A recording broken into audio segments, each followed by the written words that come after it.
À chaque fois que je prends cette caisse, ça doit faire au moins 6 mois que j'ai pas pris la voiture. Déjà, je me dis, tu vois, ce matin, je me suis levé, je me suis dit, ah putain, c'est vrai que j'ai cette bagnole que j'adore, qui est nulle à chier à conduire. C'est dépassé, ça se ballotte un peu, tu sais, les vieilles sportives, mais je la vendrai jamais.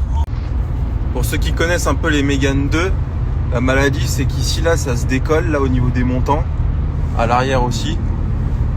Regarde comme elle est pépite. Elle est naze. Pareil, les cristaux liquides, là, ça a tendance à buller un peu. Pareil au niveau de l'écran. Là, ici, là, ça a tendance à se décoller un peu. Donc là, tu vois que c'est impeccable. Le pommeau, il est neuf dans le papier. Le volant, tout. J'ai la facture d'achat de la voiture dans la boîte à gants. Ils ont une facture d'achat. Elle va tous les ans chez Renault, même si je fais, bah regarde, c'est simple. La dernière révision, elle doit avoir peut-être 8 mois. Je l'ai faite chez Renault, hein, évidemment. Et j'ai pas l'indicateur de maintenance. Ah si, voilà. Vidange dans 19708. Ça veut dire que j'ai fait 300 km en 8 mois. Tu te rends compte? C'est incroyable. Regarde les plastiques. Dites-vous, sur la voiture, j'ai les pneus d'origine qui ont été mis en 2008, puisque la voiture est de 2008, peut-être en 2007, enfin vous m'avez compris. Les pneus ont 16 ans.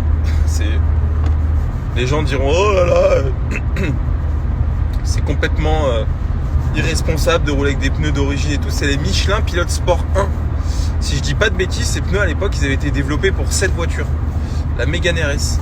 Parce que il faut savoir que Renault, ça date pas d'hier, entre guillemets, la performance, etc. Et Renault Sport. Et incroyable. Et je crois même que c'est sûr, j'ai les plaquettes d'origine arrière estampillées Renault. Enfin, c'est un truc de fou, la voiture.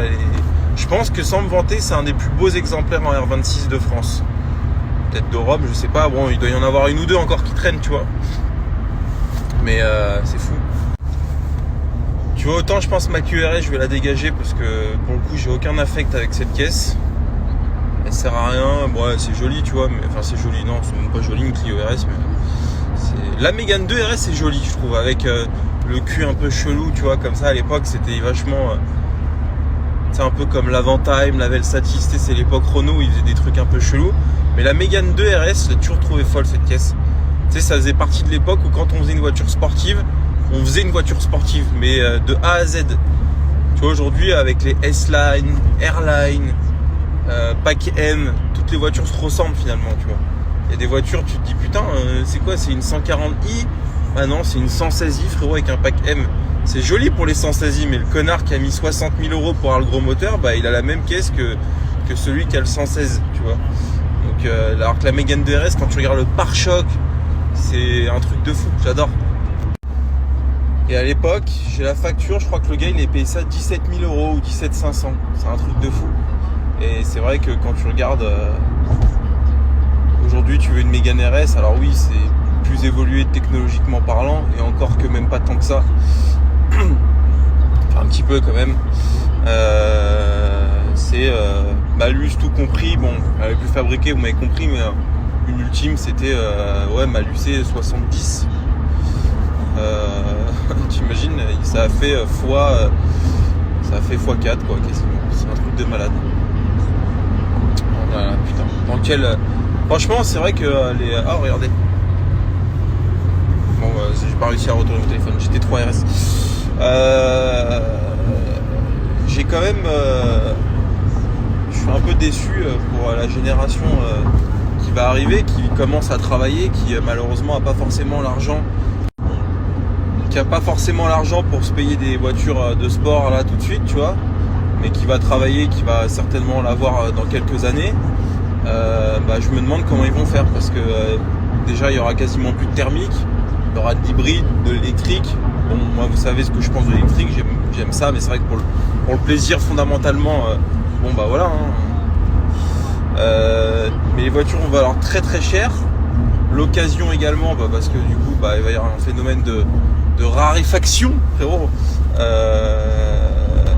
de ces véhicules-là. Donc indirectement la cote va monter. Bon bref, tout ça pour dire que vous êtes dans la merde et que à moins d'être vraiment vraiment blindé, vous allez difficilement pouvoir avoir accès à des caisses de fou.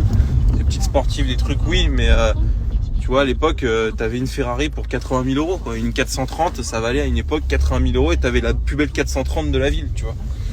Aujourd'hui, une Ferrari, c'est 400 000 euros minimum. Donc vraiment, la jeune génération qui me suivent, j'avoue que vous êtes un peu dans la merde en ce qui concerne l'automobile. Alors les constructeurs vont mettre au point des trucs, des machins pour que ce soit quand même un peu cool, tu vois. Mais effectivement, ça va être compliqué pour vous. Quand je vois qu'une GT3 RS, c'est d'occasion, hein. C'est 450 voire 500 000 euros les nouvelles. Ça commence à taper quand même, tu vois. Et c'est pas une hypercar, hein. C'est une Porsche, hein. C'est une 911. Hein.